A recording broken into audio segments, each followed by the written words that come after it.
This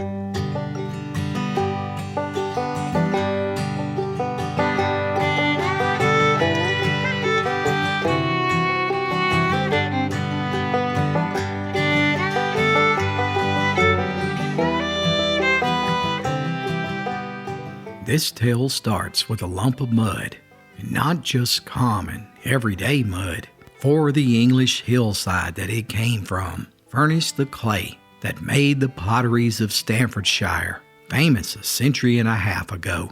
Furthermore, this particular lump, by decree of a kindly destiny, was thrown upon the wheel of one Josiah Spode, and when he had fashioned it and stamped his letter S upon it, it was no longer a lump of mud, but a blue underglaze platter in the famous willow pattern that all the lovers of Old English pottery know and admire. How this Spode willow pattern came at long last to be the most cherished heirloom in the colonial farmhouse of John Hendricks in Maggie Valley, just over the North Carolina side of the Smoky Mountains, might well be a colorful yarn in itself, but I only merely mention it here as a bit of background, because our story really begins on the day when Miss John Hendricks discovered that the precious Spode was missing. Indeed, it was a strange piece of business, and Miss Hendricks was quite upset about it. Apparently, the platter had just walked out of its rack in the domestics arts booth down at the county fair, and with its blue ribbon too, which the judges had attached to it when they awarded it first prize in the precious silver and china display. Now, deep down inside, Lucy Hendricks couldn't help but feeling that Miss Serena Simmerly, who had been in charge of the booth, ought to have been more watchful. She couldn't come out and say it though. Of course, the two families living on adjoining farms, and Serena was such a good neighbor too. Serena herself was in a state of consternation. "Oh, Lucy, I'm just sick about it," she lamented, after both women had searched through the booth for the third time. "And I tried to be so careful of everything." "No use in worrying over it now," said Lucy. "You had your hands full with such crowds around all the time and people handling the exhibits and asking all kinds of questions. But when I think about how hard I begged you to enter it, Lucy, I was just sure it would win a first prize." "Well, I oughtn't have consented to the entry. You see, it's John's, and it came down from his great-grandma when she was back in England, and he'd rather lose the farm than that dish. He always said that he was going to give it to our son, James, and his bride on their wedding day. He's talked about it 100 times, I guess." "Yes, dear, and that's what makes me feel all the more wretched about it. But I'm not going to give up. It's bound to turn up in a day or two. Somebody's just taken it out by mistake." "No, Serena, I don't expect I'll ever see it again. We'll go ahead and let it go, and just forget about it. John, oh, he's going to be furious when he finds out it's missing, though."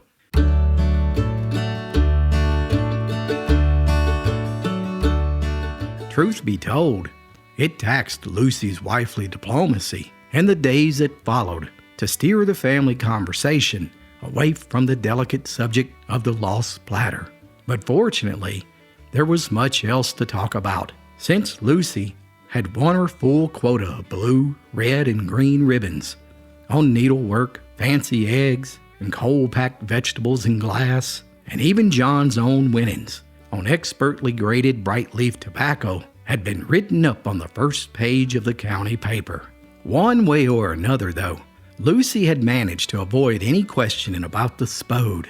"Well, I'll just let him think it's where it's always been kept, in the dining room cupboard," she told herself. "And someday, when I'm in the city, I'll find a match for it at an antique shop, even if it takes a year's worth of my egg money." One thing that kept the incident fresh on her mind, though, was the unexpected announcement of the engagement of her son, James Hendricks and Flo Simmerly. Now, Lucy and Serena, each with motherly understanding, had watched the youngsters grow up from tiny lads, sliding down straw sacks and fishing for minnows in the creek. And now, noting that the old cow path across the intervening pasture field was smoother worn than it had ever been before. The mother smiled. After all, it was the most natural thing in the world. If only Lucy could have put the thought of that platter out of her mind, as she really tried to do. But no matter how she tried, the mystery of the thing would keep coming back to her. It was certainly careless of Serena, she thought, and Lucy couldn't feel otherwise about it. And Serena had been so persistent about having it.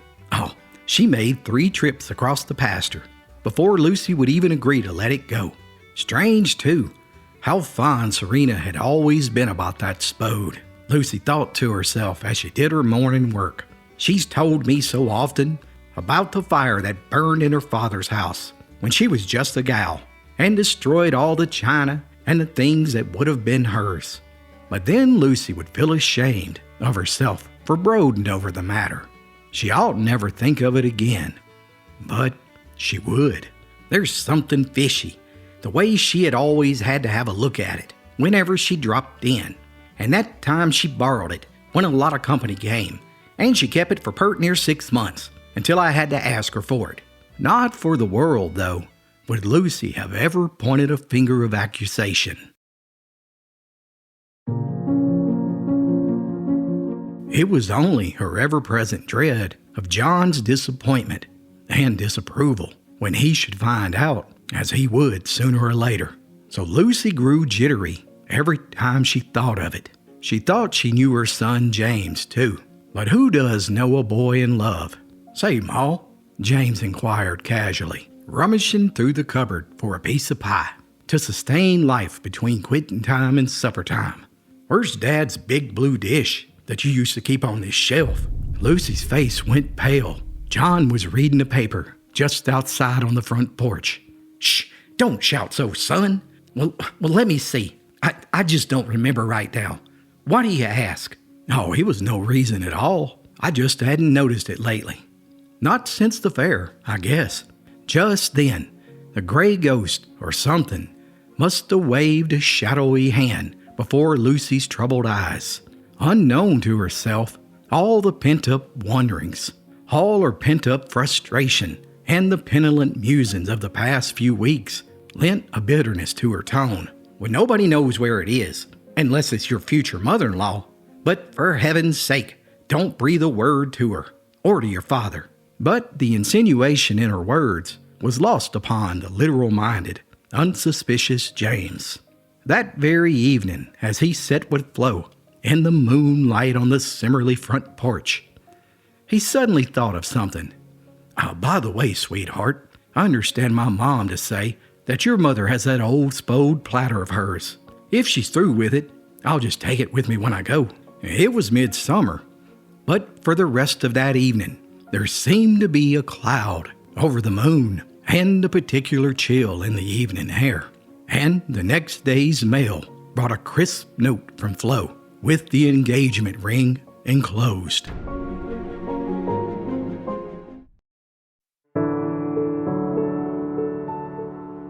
And so it was. The path across the pasture began from that day to fade out, overgrown with grass and weeds, which was the most natural thing in the world. But for both James and Flo, it was the most terrible thing that ever happened. James took it with a tight set of lips and a stiffened jaw, and remembering what his mother had said about keeping the thing from his father, he said nothing. All John observed was that the boy didn't shave and get all dressed up every evening after work, and that all of a sudden he was a heck of a farm laborer throughout the entire tobacco cutting season. He drove 4 good horses to gauntness, half a dozen tenants to distraction, and his own stalwart frame to a skeleton. Lucy became horrified when James naively confessed to blurting out her unguarded insinuation to Flo. But now that the fat was in the fire, she sought to outspokenly justify herself. Of course, son, I never dreamed of you mentioning it, and I'm awful sorry for the mess that it stirred up. But after all, I can't help but believe that she took that platter. Why, if her conscience had been clear, she wouldn't have flared up like she did. But Ma, it was such a trifle thing to break up a family friendship over. To say nothing of Flo and me. What did we have to do with that darned old dish anyhow? James argued glumly. Well, I'm sorry, son, answered Lucy repentantly. But I was all torn up, and I still am, dreading the time when your father finds out about it. It was the first time I've ever went squarely against his wishes. Oh well, we'll drop it. But I wish that darned old plate had stayed back in England. Over at the Simmerly house, Flo had started off bravely enough, singing snatches of sprightly college songs as she rattled the dishes at the sink. Loyal to her mother, she boiled with rage at the deliberate insult to her mom. Why, if he thinks his mother can call you a common sneak thief and get away with it, she stormed.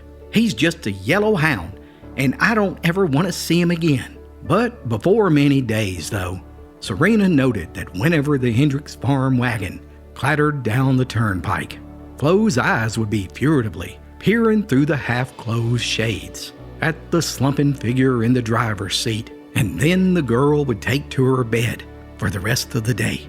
Poor child, it's killing her, Serena would tell herself reproachfully, and the pain of it would make the sting of the unjust accusation against herself seem slight in comparison. Why did I take this so seriously? She groaned. If I'd just laughed it off as a joke.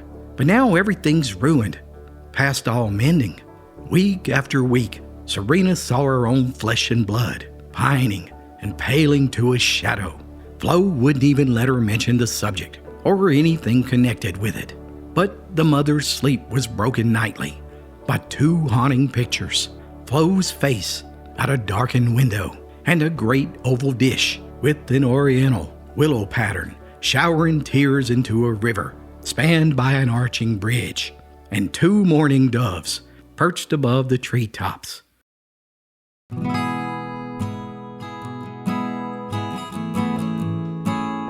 Lucy Hendricks made her semi-annual shopping pilgrimage down to the big city. Her rounds to the department stores and the five and dimes were complete when she decided to drop into an antique shop. I'd like to see some English chinaware, especially some platters and the willow pattern, if you got anything in stock. Well, I believe I have, the salesman replied obligingly. Step this way, please. There were several willow platters, mostly good reproductions, but two were flawless originals, bearing the unmistakable S of Josiah Spode. Well, I need something to replace one that's been in my family for generations. And, well, it got lost. And this one here is almost a perfect match. The size, the coloring, and everything.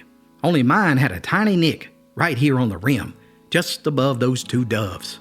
Well, madam, if you want a perfect matching, our retouching department can easily mark it exactly like the original. Well, that night, Lucy Hendricks, for all that she had to forego the purchase of a living room rug that she had wanted for a long time, yet she slept more soundly than she had done in months. But John would never know why. To be sure, only one of the two heavy burdens on her heart had been lifted. She realized with sadness.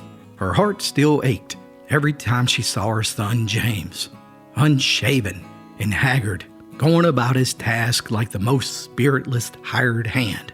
And Serena Simmerly, seeing for the 100th time the pitiful figure of Flo, weeping her heart out on her bed. She felt like a murderess. It's all my fault, she moaned. After all, it was my carelessness that caused the whole wretched business. How can I blame Lucy for feeling like she does? It's going to drive me stark mad. I must do something. I'm willing to face any rebuff, any humiliation, if I can only patch up our broken friendship and put things the way they were for Flo and James. The longer she wrote it, the more fantastic and unreal the thing became, and the less her own wound rankled. She came to feel a sense of self-condemnation. She started to see herself through Lucy's eyes, unfair and dishonest. Why shouldn't she think of me as so? The plate was hers, and I teased her into lending it to me, and I lost it. I might as well have stolen it. In a sense, I did steal it, and I'm gonna give it back. A few days later, Serena walked into the antique shop down in the city and she asked to see some willow-patterned plates. The clerk brought out the collection, including the one original spode. "Well, that's just what I'm looking for," Serena said. "I want to get it to replace the one I let get away." We frequently have calls like that, for such pieces as this especially. Were there any flaws or marks on the original that you'd like to have reproduced? Well, I hardly remember. It seems, though, that there was a very small nicked place, somewhere on the rim, but I couldn't just describe it. Probably a little surface chipping, say right about here, the clerk suggested smilingly. That can be handled without a bit of trouble. We do it every week. The next afternoon, Serena slipped out the back gate and picked her way along the grass-grown path, and Lucy Hendricks received her with embarrassed politeness. Serena was the first to speak. "I've come on a strange errand, and it's taken me months to make me see it's the only thing to do. I've brought home your spode platter." "Why, Serena," Lucy exclaimed, "you mean that somebody found it and returned it to you?" "No, I'm afraid not. No one else had anything to do with it." "But I don't understand. But Serena, I need to tell you now that I could have bitten my tongue out 1,000,000 times for hinting to James that I thought you had been careless about looking after it." "I wasn't careless, Lucy." Serena lied, though in her overwrought state, she made herself believe that she was telling a hideous, damning truth. "Lucy, I've always envied that platter. I wanted it, and I took it, and it's nearly driven me insane. It's wrecked our children's lives. Now, I'm begging you to take it back, and to please forgive me." With that, Serena buried her face in her apron, sobbing hysterically. Lucy, too, was crying unabashed. "Oh, my dear, I'll never believe for an instant that you deliberately took it. I can understand. But if it'll make you feel better, and it'll help us fix things up again for the children, I'll take it." The two women dried their eyes and clasped each other's hands in a pledge of old friendship renewed in the burning baptism of tears. Then they worked out a plan to explain matters to James and Flo, involving neither accusation or confession, instead smoothing out all the differences and wiping out all ill feeling. "What in the world am I going to do with 2 spodes?" Lucy asked herself in bewilderment. "I don't suppose the antique dealer would take one back, but John better never see this. But the funny thing is, he's never even suspected the old one wasn't in his place all this time. But I wouldn't want to go through that nightmare of this thing again for all the china in the world." Thereafter, one spode, the one Serena had bought, was placed in the familiar corner of the cupboard. The other was carefully hidden in the linen closet, under the best tablecloths. The secret would be safe here, since no man ever set foot in that sanctuary. Meanwhile, Lucy and Serena's strategy worked, albeit not without a great deal of diplomacy on Flo's part. But the blessed sight of the two mothers visiting each other again, chatting and bantering in the old friendly way, healed the scars of estrangement, and the sun shone brighter day by day, and the moon beamed more softly through the apple trees at night.